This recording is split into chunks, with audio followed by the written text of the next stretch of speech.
Hello everyone, नमस्कार। बहुत बहुत स्वागत है आपका फिर से हमारे इस सेशन में, जिसमें हम इंग्लिश स्पीकिंग कोर्स कवर कर रहे हैं।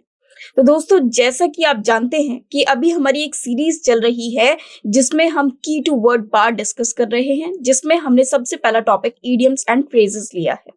इडियम्स एंड फ्रेजेस मतलब मुहावरे। तो बहुत सारे मुहावरों को अभी तक हमने पढ़ा है, क्योंकि आप जानते हैं कि ये हमारी एक अल्फाबेटिकल सीरीज चल रही है जिसमें हम इडियम्स एंड फ्रेजेस पढ़ रहे हैं। अभी तक हमने पार्ट 7 तक कवर किया था एंड आज जो हम कवर करने वाले हैं दैट इज पार्ट नंबर 8। मतलब हम इडियम्स एंड फ्रेजेस मतलब मुहावरों का पार्ट 8 यहाँ पर आज कवर करेंगे। अभी तक पार्ट 7 में जो हमने पार्ट 7 पढ़ा था उसमें हमने अल्फाबेट एल से स्टार्ट होने वाले I am really very sorry letter L से स्टार्ट होने वाले सेंटेंसेस को मतलब इडियम्स एंड फ्रेजेस को पढ़ा था। हमने उन मुहावरों को पढ़ा था जो कि लेटर एल से स्टार्ट होते हैं, लेकिन उसमें हमने 1 या 2 ही कवर किए थे।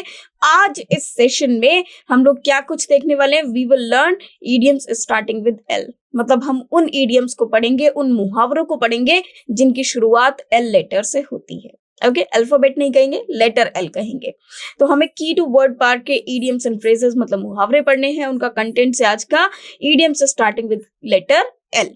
ओके, तो आज हम वो सारे इडियम्स पढ़ेंगे जो कि एल लेटर एल से बिगिन होते हैं और उनकी मीनिंग समझेंगे। साथ ही साथ उनका किस तरह से अपने वाक्यों में प्रयोग किया जा सकता है ये भी हम समझेंगे। और आपको इनको रिवाइज करना है अपनी प्रैक्टिकल लाइफ में यूज करके फ्रीक्वेंटली, सो दैट ये इडियम्स एंड फ्रेजेस आपको लर्न हो जाए। साथ ही साथ आपको बोलने में और ज्यादा मजा आएगा जब आप इन इडियम्स एंड फ्रेजेस का यूज करेंगे। आपकी कम्युनिकेशन स्किल्स बहुत अच्छी हो जाएंगी और आप अच्छे से किसी भी बात को आप इजीली बोल पाएंगे। कई बार ऐसा होता है कि हम बिल्कुल सीधे सीधे शब्दों में बात को नहीं बोल पाते हैं, वहां पर कुछ यूफेमिज्म की रिक्वायरमेंट होती है। मतलब कुछ ऐसा बोलना जो आपकी बात भी क्लियर हो जाए और सुनने में बुरी भी ना लगे, है ना। फॉर एग्जाम्पल हम लोग बोलते हैं ही इज नो मोर, है ना। तो हम अगर किसी की डेथ हो गई है तो हम ये नहीं बोलते कि उसकी डेथ हो गई है, हमने क्या कहा कि वो अब नहीं रहे या ही इज नो मोर। तो इससे क्या होता है कि थोड़ा सा यूफेमिज्म आता है हमारी स्पीच में, और थोड़ा सा क्या होता है कि हम कुछ ऐसा बोलते हैं जो एकदम सुन के किसी को गलत ना लगे या नेगेटिव ना लगे और वो अपनी बात भी कंप्लीट हो जाए, है ना। तो लाइक दैट, तो हम इस तरह से अपनी बात को बोलना सीखते हैं इडियम्स एंड फ्रेजेस की हेल्प से। तो आइए शुरुआत करते हैं, जय श्री गणेश करते हैं इस सेशन का। और हम सबसे पहले उन इडियम्स को डिस्कस करेंगे जो कि स्टार्ट हो रहे हैं कैपिटल एल से। सबसे फर्स्ट इडियम है यहाँ पर लॉर्ड इट ओवर। अब देखिए, लॉर्ड हम किसको मानते हैं, जो जैसे लैंडलॉर्ड हो गए या भगवान को भी हम लॉर्ड कहते हैं। या लॉर्ड मतलब जो सबसे ऊंचे पद पर जो व्यक्ति है, या जैसे मकान मालिक हैं तो उनको भी लॉर्ड कहा जाता है। तो लॉर्ड के मतलब जो सबसे उच्च स्थान है उसके लिए यूज होता है। इसका अर्थ क्या हो जाएगा, शासन करना। अब लॉर्ड इट ओवर मतलब किसी पर रूल करना, शासन करना। तो लॉर्ड इट ओवर एक इडियम है जिसका मीनिंग क्या होता है, शासन करना। ओके, अब इसका एक वाक्य देखते हैं। देखिए, वाक्य जो हम यहाँ पर देखेंगे वो इस बुक में लिखा हुआ वाक्य है या जो मैं आपको बता रही हूँ। आप इसे अन्य और भी वाक्यों में यूज कर सकते हैं, प्रयोग कर सकते हैं अपनी जरूरत के अकॉर्डिंग। तो try to be independent, independent होने की कोशिश करो। Don't let others lord over you, इतना मौका मत दो कि दूसरे आप पर राज करें, है ना, दूसरे आप पर शासन करें। तो आप इंडिपेंडेंट रहना सीखो। तो यहाँ पर लॉर्ड इट ओवर का मतलब क्या है, शासन करना। ओके, अब यही लॉर्ड इट ओवर आप बहुत जगहों पर यूज कर सकते हो, प्रयोग कर सकते हो अपने सेंटेंसेस में। फॉर एग्जाम्पल, अगर हमको बोलना हो कि अपने ईगो को या अपने टेम्पर को अपने ऊपर रूल मत करने दो, है ना। तो वो क्या हो जाएगा कि अपने गुस्से को अपने ऊपर अपने ऊपर रूल मत करने दो, या don't let your temper to lord over you. Because आपको क्या करना है, अपने आप को कंट्रोल करना है, अपने टेम्पर को कंट्रोल करना है ना। तो लॉर्ड इट ओवर हम बहुत जगहों पर यूज कर सकते हैं। ओके, चलिए तो अब आ जाते हैं नेक्स्ट इडियम पे। नेक्स्ट इडियम है लेम एक्सक्यूज। लेम एक्सक्यूज का मतलब है, अब देखिए एक्सक्यूज का मतलब क्या होता है, बहाना बनाना। कोई ऐसा बहाना बनाना जिसका कोई मतलब समझ में ना आए, कि मतलब कुछ ऐसा ना लगे कि मतलब ऐसा लगे कि बहानेबाजी ही कर रहा है, ये कोई सही तर्क नहीं है जो वो दे रहा है। मतलब वो एक्सक्यूज वो बिल्कुल ना जचने वाला आपको बहाना लगे। ये एक ऐसा बहाना लगे जो बिल्कुल समझ में नहीं आ रहा, मतलब ऐसा लग रहा है कि नहीं, इससे कोई फायदा नहीं है ना, ये व्यक्ति झूठ बोल रहा है, ऐसा कुछ व्यतीत हो। तो सेंटेंस लिख सकते हैं, whenever Vrinda is late for office he gives, okay sorry it is Virendra, whenever Virendra is late for office, जब भी वीरेंद्र लेट होते हैं ऑफिस के लिए, he gives some lame excuse, वो कोई ऐसा एक्सक्यूज देते हैं जो जचता नहीं है, मतलब जो लगता नहीं है कि ये ना, ऐसा लगता है कि झूठ बोल रहे हैं, कुछ फालतू का बहाना, मतलब जिसमें कोई ऐसा लगे ही ना कि हाँ ये सच हो सकता है, ऐसा लगे कि ये झूठ बोल रहे हैं, ये फालतू के बहाने ही कर रहे हैं, बहानेबाजी कर रहे हैं, है ना, तो ना जचने वाला बहाना। नाउ नेक्स्ट इडियम है लैंड ऑन वंस फीट। अब देखिए लैंड होने का मतलब क्या होता है, मतलब जमीन पे आना, जैसे कहते हैं ना एरोप्लेन लैंड होना, और वंस फीट मतलब एक व्यक्ति के पैर पर। चलिए देखते हैं इसका मीनिंग क्या है। इसका मतलब है किसी खतरे से बच निकलना। अब लैंड ऑन वंस फीट का मतलब क्या है, किसी खतरे से बच निकलना। तो इसका सेंटेंस क्या हो सकता है, it was dangerous dive in the air but he finally landed on his feet, लेकिन वो फिर भी अपने पैरों पर उतर आया, मतलब सही सलामत उतर आया। तो यहाँ पर इसका मतलब क्या हो जाएगा, किसी खतरे से बच निकलना। ओके, चलिए आ जाते हैं नेक्स्ट में। नेक्स्ट इडियम है laugh in one's sleeve. Laugh मतलब हंसना, और किसमें, वंस स्लीव, तो इसका मतलब होता है मन में हंसना, है ना, मन मन में हंसना। जैसे होता है ना, कभी कभी हमें किसी बात पे हंसी आ रही होती है बट हम हंस नहीं सकते, हो सकता है सिचुएशन कुछ ऐसी हो, बट हम मन मन में हंस रहे होते हैं, मन मन में खुश हो रहे होते हैं। तो इसका मतलब है he was wearing a funny dress at the party and everyone was laughing in his sleeve. मतलब हर कोई अपने अपने मन में हंस रहा था, क्योंकि वो डायरेक्ट कुछ उसके ऊपर नहीं हंस सकता, क्योंकि उसने एक फनी ड्रेस पहनी पार्टी में। तो सब लोग अपने मन मन में हंस रहे थे, क्योंकि अगर वो खुल के हंस देते तो सामने वाले व्यक्ति को बुरा लग सकता था, लेकिन सबको अपने मन में हंसी आ रही थी। लाफिंग स्टॉक, इसका मतलब हो जाए हंसी मजाक का निशाना बनाना। ओके, हंसी मजाक का मतलब मस्ती का निशाना बनना। ओके, लाफिंग स्टॉक मतलब इस हंसी मजाक का निशाना बनना, मतलब लोग हम पर हंसें, इस तरह का कारण बनना। तो he talked nonsense and made himself the laughing stock at the party. उसने कुछ भी वो बकवास करे जा रहा था, कुछ भी वो फालतू बोल रहा था, अजीब अजीब सी बातें, और वो अपने आप को उसने एक लाफिंग स्टॉक बना रखा था, मतलब हर कोई उस पे उसे देखकर हंसी मजाक बना रहा था, हर कोई उसे देखकर हंस रहा था या उसकी बातों पर हंस रहा था। नेक्स्ट इडियम लेबेयर, राज खोलना। लेबेयर का मीनिंग क्या होता है, किसी के राज खोलना, सीक्रेट को रिवील कर देना। तो I can't rest until I have laid bare this conspiracy, मतलब जब तक मैं इस कॉन्स्पिरेसी, साजिश का, इस षड्यंत्र का राज नहीं खोल देता, मैं बिल्कुल भी शांति से नहीं बैठ सकती। तो ले बेयर का मतलब क्या होता है, राज खोलना, और रिवील अ सीक्रेट, और हम इसको वैसे एक और वर्ड से भी बोल सकते हैं जो आई थिंक इसके लिए बेटर होगा। वो क्या है, डिस्क्लोज और एक्सपोज। ओके, किसी को एक्सपोज कर देना। तो यहाँ पर जो बेटर वर्ड होगा, सबसे अच्छा वर्ड होगा, वो क्या होगा, जो बेस्ट वर्ड है यहाँ पर, वो एक्सपोज है ना, किसी को एक्सपोज कर देना, मतलब किसी की जो कॉन्स्पिरेसी है, किसी की साजिश का पर्दाफाश कर देना। ओके, दैट इज टू ले बेयर। ओके, तो आपने देखा होगा अक्सर सीरियल्स वगैरह जो दिखाते हैं उसमें कोई ना कोई अंत में आकर ले बेयर कर देता है, तो दैट इज कॉल्ड ले बेयर, मतलब किसी का पर्दाफाश कर देना। ओके, नेक्स्ट पर आ जाते हैं। नेक्स्ट इडियम है ले डाउन द लॉ। अब लॉ हम किसके लिए यूज करते हैं, कानून के लिए। तो हुक्म चलाना, है ना, मतलब किसी पर हुक्म चलाना, मतलब वो बैठे बैठे किसी पर हुक्म चलाना, that is called lay down the law. In his house his wife lays down the law, मतलब उसके घर में उसकी वाइफ ही सब पर हुक्म चलाती है। ओके, मतलब उनका ही हुक्म चलता है। ले हैंड्स ऑन, अब इसका मतलब होता है जबरदस्ती पकड़ना। अगर हम किसी चीज को जबरदस्ती पकड़ते हैं, होल्ड करते हैं, दैट इज कॉल्ड ले hands on. The bandit laid hands on the poor travelers. Okay.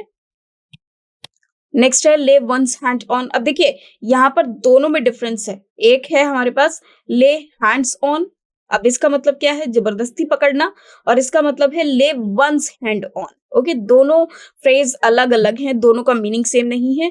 दूसरे का मतलब है ले वंस हैंड ऑन, इसका मतलब है जरूरत की चीज का मिल जाना, जबकि इससे पहले वाले इडियम में था जबरदस्ती किसी चीज का पकड़ना, और यह है जरूरत की चीज का मिल जाना। तो दोनों इडियम आपको अलग अलग तरह से लर्न करने हैं। चलिए तो इसका एक सेंटेंस पढ़ लेते हैं। I hope I'm lucky to lay my hand on the history book I was looking for. मैं लकी हूं कि मेरा हाथ एकदम किस पे पड़ गया, हिस्ट्री बुक पर। मतलब मुझे जरूरत की चीज मिल गई। ये वो हिस्ट्री बुक है जिसकी मुझे बहुत दिनों से तलाश थी, ओके, या जिसको मैं ढूंढ रही थी। तो I hope I am lucky. मुझे उम्मीद है कि मैं लकी हूं कि मुझे अब अपनी हिस्ट्री बुक मिल गई है जिसको मैं ढूंढ रही थी। ओके, लेव वन सेल्फ ओपन टू, इसका मतलब है स्वयं को खतरे में डालना, है ना, ओपन टू। तो fault finders lay themselves open to attack if they make a slip anywhere. इसका मतलब ये है कि जो क्रिटिसाइजर्स होते हैं, जो फॉल्ट फाइंडर्स होते हैं, मतलब ऐसे व्यक्ति जो दूसरों में सिर्फ और सिर्फ कुछ ना कुछ गलत ही देखते रहते हैं, कुछ ना कुछ कमियां निकालते रहते हैं, वो अपने आप के लिए ही खतरा मोल ले लेते हैं। या फिर ओपन टू अटैक, मतलब वो क्या होता है कि अपने आप के लिए खतरा मोल ले लेते हैं, क्योंकि उन पर भी वार होता है। कब? अगर वो इतनी सी भी गलती, थोड़ी सी भी गलती अगर वो कर दें, तो लोग क्या करते हैं, उनके पीछे पड़ जाते हैं, क्योंकि वो खुद लोगों को क्या करते हैं, क्रिटिसाइज करते हैं हर बार पे। तो वो अपने आप को ही, स्वयं को ही खतरे में डाल देते हैं। ठीक है, नेक्स्ट, ले up for a rainy day. अब देखिए, आपने ले अप, और उसके लिए किसके लिए? रेनी डे के लिए। अब यहाँ पर रेनी डे का मतलब क्या है? गाढ़े वक्त के लिए इंतजाम कर रखना। मतलब जब कोई मुसीबत का वक्त आएगा तो उसके लिए आपको पैसे बचा कर रखने चाहिए, या उसके लिए आपको सेविंग्स करके रखनी चाहिए, क्योंकि मुसीबत के वक्त में वही सेविंग्स है जो आपके काम आती हैं। तो यहाँ पर रेनी डे का मतलब एक नेगेटिव डे में लिया गया है, मतलब एक ऐसा डे जिसमें आपको जरूरत पड़ेगी, या फिर जिस दिन कुछ नेगेटिव होगा, है ना, कुछ गलत होगा। Don't spend your money so lavishly. अपने पैसों को इतनी बुरी तरह से बर्बाद ना करें, या उनको इस तरह से स्पेंड ना करें कि मतलब बिना सोचे समझे खर्च करे जा रहे हैं, पानी की तरह मत बहाएं। You should lay up something for a rainy day. आपको कुछ उठाकर रखना चाहिए रेनी डे के लिए। रेनी डे मतलब जब सिचुएशन ऑकवर्ड होगी, उसके लिए आपको पैसा उठाकर रखना चाहिए। तो don't spend your money so lavishly. Lavishly का मतलब होता है फिजूल खर्ची करना, या फिर पैसा पानी की तरह बहाना। तो ये हम सबको सोचना चाहिए कि we should lay up something for a rainy day. Okay, तो ये इडियम, ये फ्रेज हम अपनी लाइफ से जुड़े वक्त के लिए यूज कर सकते हैं, अपनी लाइफ से जुड़े टाइम के लिए यूज कर सकते हैं, that we should lay up something for a rainy day. Okay, so we all have to do this. Now अब नेक्स्ट इडियम की ओर प्रस्थान करते हैं। नेक्स्ट इडियम है हमारा ले वेस्ट। ओके, तो इसका मतलब होता है नष्ट करना। अब ले वेस्ट मतलब किसी चीज को नष्ट कर देना, किसी चीज को क्या कर देना, वेस्ट बना देना, मतलब नष्ट कर देना। During the World War II, many cities in Europe were laid waste by continuous bombardment. Okay, जिस वक्त वर्ल्ड वॉर 2 हुआ था, उस वक्त बहुत सी सिटीज ऐसी थी यूरोप में जो कि बिल्कुल नष्ट कर दी गई थी कंटिन्यूस बॉम्बार्डमेंट की वजह से। ओके, चलिए नेक्स्ट पर आ जाते हैं। नेक्स्ट इडियम है लीड अ चार्म्ड लाइफ।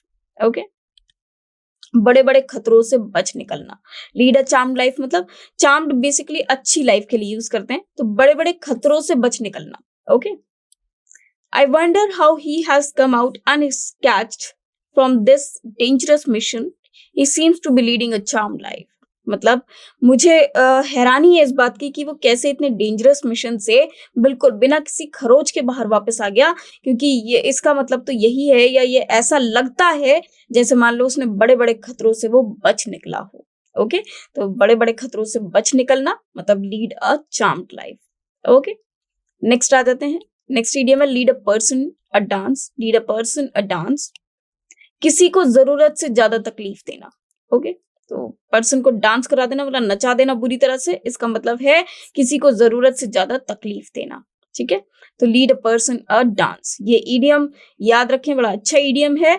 यहाँ पर डांस का मतलब पॉजिटिव नहीं है, दैट इज नेगेटिव, कि किसी को बहुत ज्यादा आप कह सकते हैं परेशान करना, किसी को बहुत ज्यादा टॉर्चर करना, that is called lead a person a dance. Okay, why don't you pay him his dues instead of leading him a dance? कि तुम उसका ड्यूज, उसकी जो उधार है, उसको पे क्यों नहीं कर देते? उसे मुसीबत में डालने से अच्छा है, उसे तकलीफ देने से अच्छा है कि आप उसका पेमेंट कर दें, क्यों नहीं कर देते? नेक्स्ट इडियम है लीड बाय द नोज। तो इसका मीनिंग होता है किसी को अपने हुक्म के नीचे रखना। कहते हैं ना, नाक के नीचे रखना, मतलब किसी को अपने हुक्म के नीचे रखना। तो he is quite a henpecked husband and is led by nose by his wife. Okay, कि वो एकदम बिल्कुल जोरू का गुलाम है। हैंडपैक्ड हस्बैंड का मीनिंग होता है जोरू का गुलाम, and is led by nose by his wife, और बिल्कुल अपने जो उसकी वाइफ है वो उसको अपने हुक्म के नीचे ही रखती है, मतलब उस पर बहुत हुक्म चलाती है। Okay, now next idiom leading question. इसका मतलब होता है जिसका उत्तर प्रश्न में ही निहित हो। तो किसी किसी प्रश्न का उत्तर मतलब आंसर उस क्वेश्चन में ही होता है, बस आपको ध्यान से सुनने और पढ़ने की जरूरत होती है। तो वो क्या होता है, निहित हो मतलब उसी में कंटेंट हो या उसी में हो। द लॉयर आज witness many a leading question. जो लॉयर है उसने विटनेस से काफी वो प्रश्न पूछे जो कि लीडिंग क्वेश्चन थे, मतलब उनमें उसका उत्तर छिपा हुआ था। Next idiom, leave in the lurch.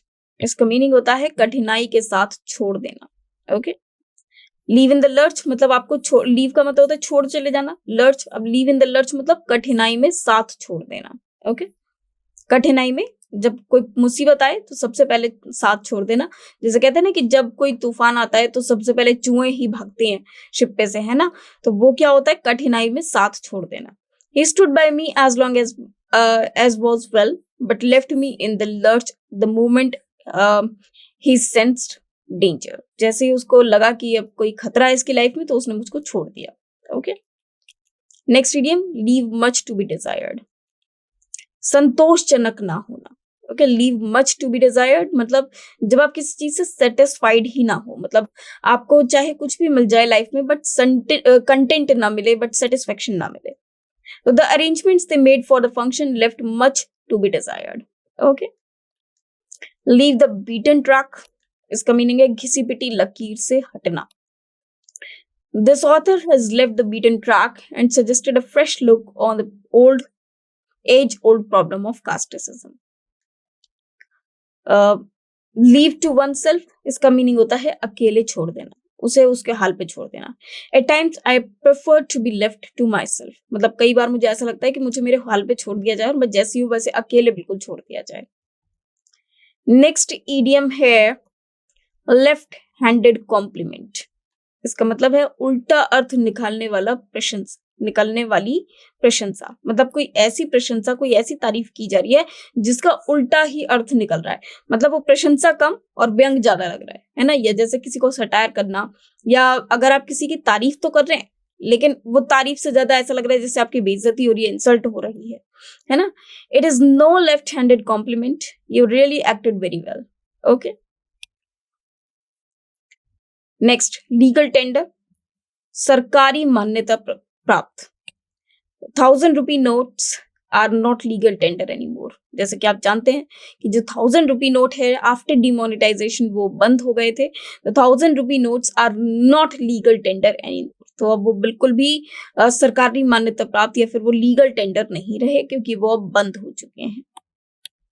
Land a hand, इसका मतलब है सहायता करना, है ना। अब देखो हाथ का मतलब क्या होता है, जैसे कहते हैं ना कि अपने हाथ दो, मतलब इसका मतलब है कि आप मेरी सहायता करो, ठीक है। Let us all lend him a hand in carrying these books to the basement, कि हम सबको उसकी मदद करनी चाहिए ये सारी पुस्तकों को या किताबों को बेसमेंट तक पहुंचाने में।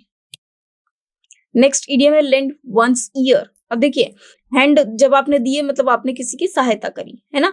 और जब वंस ईयर मतलब कुछ सुनने के लिए, तो ये हो जाता है ध्यान से सुनना। लेंड मी ईयर्स मतलब ध्यान से सुनो। अगर हम आपसे कहते हैं ना लेंड मी ईयर्स, इसका मतलब है ध्यान से सुनो। ओके, तो sentence friends land me your years, friends ध्यान से सुनो। ओके, तो जब कोई बात हम कहते हैं ना कि भाई ध्यान से सुनो, listen to me attentively, listen to me carefully, तो आप इसमें एक और फ्रेज की यूज कर सकते हैं, लेंड वंस ईयर्स और लेंड मी ईयर्स। ओके, तो आप अगर आज किसी से कहते हैं जाकर कि भाई ध्यान से सुनो या मेरी बात सुनो, तो उनको बोलना lend me your years.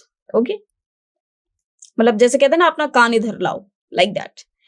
Late bygones be bygones, इसका मीनिंग होता है बीती बातें भूल जाना। जो बाइगॉन्स मतलब जो चले गए उनको जाने दिया जाए, मतलब जो बीती बातें हैं उनको भूल जाना चाहिए। We are now friends so let bygones be bygones. Next idiom है लेट फ्लाई, जोर से फेंकना।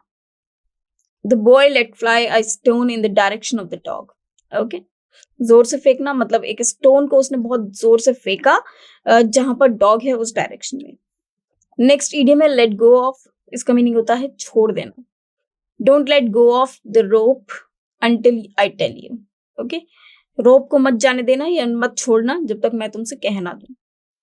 नेक्स्ट इडियम है लेट लूज, इसका मतलब है खुला छोड़ना। ओके, लेट लूज खुला छोड़ना। The dogs were let lose on the running thief, कि चोर के पीछे डॉग्स को लूज छोड़ दिया गया। Let the cat out of the dog out of the bag, इसका मतलब है भेद खोलना। ओके, कैट को बैग से बाहर निकालना मतलब किसी का भेद खोलना, किसी का सीक्रेट खोल देना। Ramesh let the cat out of the bag when he said Renu was just pretending to be ill because she did not want to go to school. Ramesh ने भेद खोल दिया रेनू का, ये बताते हुए कि वो बीमार नहीं है, वो सिर्फ ड्रामा कर रही है या प्रिटेंड कर रही है बीमार होने का, क्योंकि वो स्कूल नहीं जाना चाहती, जबकि वो एक्चुअल में बीमार नहीं है।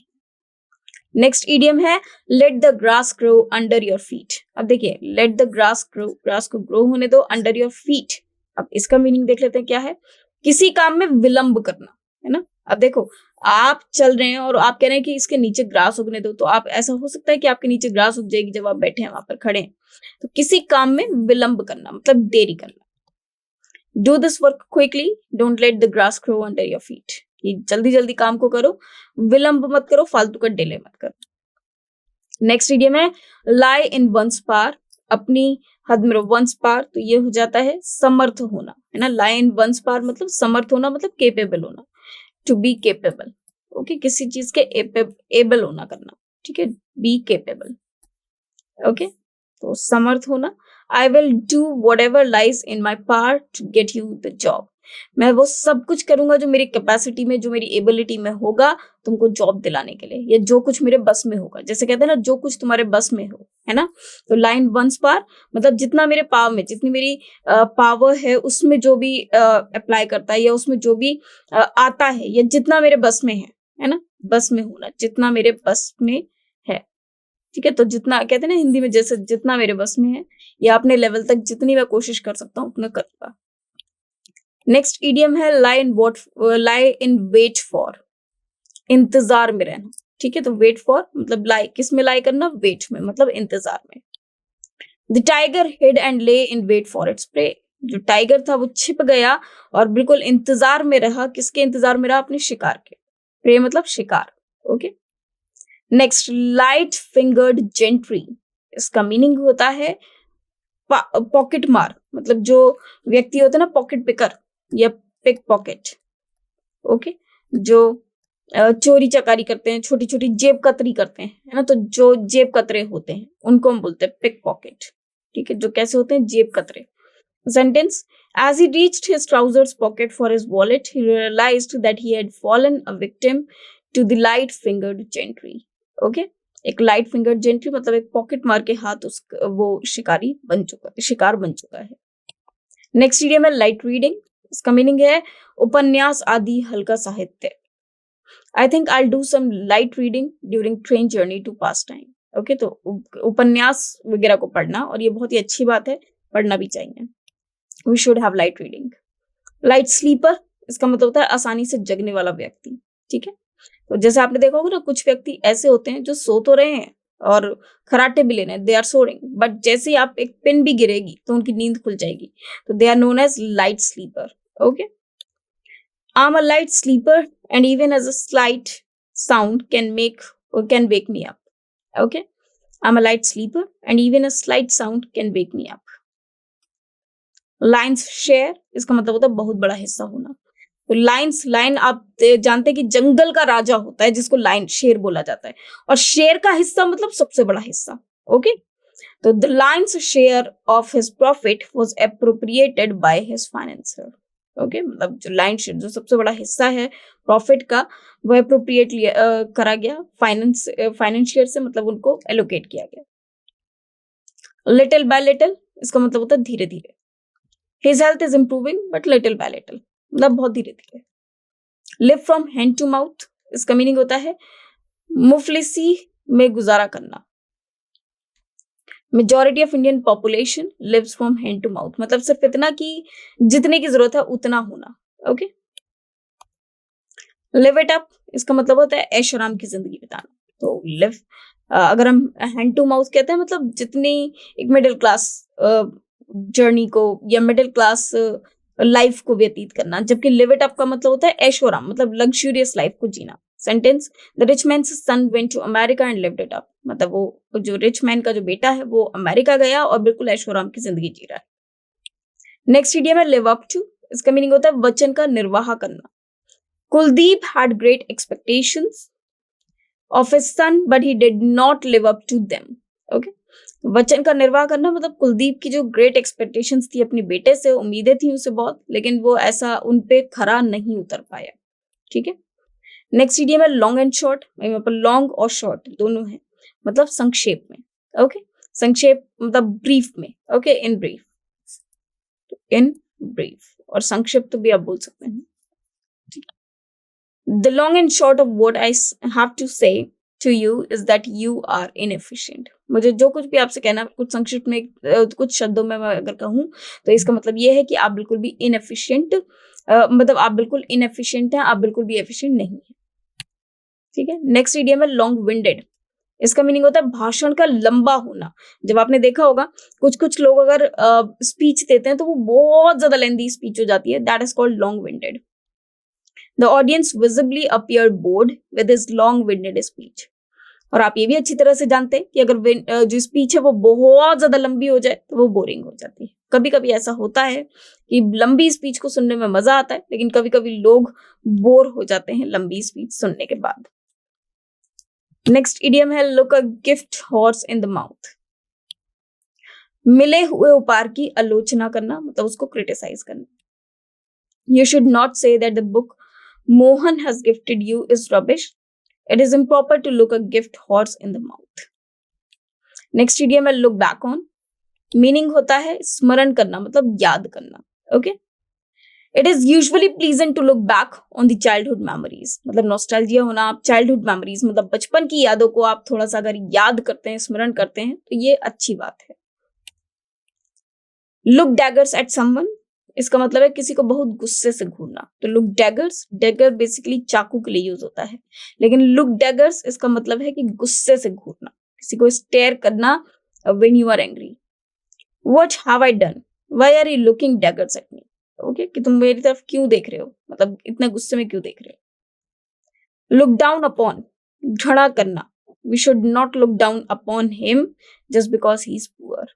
ओके, नेक्स्ट इडियम है लुक एवरी इंच, सही सही लगाना, लगना। He looks every inch a king.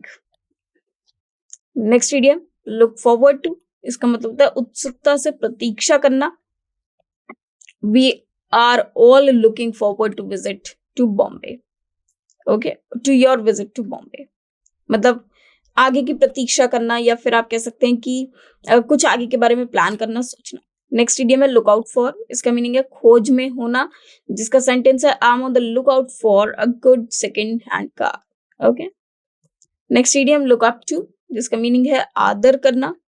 और when Gandhi ji was alive everybody used to look up to him, जब गांधी जी जिंदा थे तो हर कोई उनका आदर करता था। तो आई होप कि सारे इडियम्स एंड फ्रेजेस जितने भी हमने पढ़े हैं, आपने देखा होगा हर एक सेक्शन में हम एटलीस्ट 50 इडियम्स एंड फ्रेजेस हैं जो पढ़ते हैं। इसमें भी आज हमने 50 मतलब 50 इडियम्स एंड फ्रेजेस को कवर किया मैंने, क्योंकि आपको सिर्फ एक स्ट्रक्चर बताया है कि कैसे इन सेंटेंसेस को या इन इडियम्स से किस तरह के सेंटेंसेस बन सकते हैं। अब आपका काम क्या है, इनको अपने सेंटेंसेस में प्रयोग करना ताकि आपको ये याद हो जाए। और एक में ही नहीं बल्कि तरह तरह के सेंटेंस में जो आप कॉन्वर्सेशन करते हैं रोज लोगों से, उनमें प्रयोग करना, फ्रीक्वेंटली उनका प्रयोग करना। या कुछ इडियम्स को आप देख लीजिए कि भाई इनका जरूर प्रयोग करना है, आपकी इंग्लिश बहुत ज्यादा अच्छी हो जाएगी। तो आज के लिए इतना ही रखते हैं, फिर से मिलेंगे नेक्स्ट सेशन में। जब तक के लिए धन्यवाद, बने रहिए हमारे साथ। थैंक्स टू यू, धन्यवाद।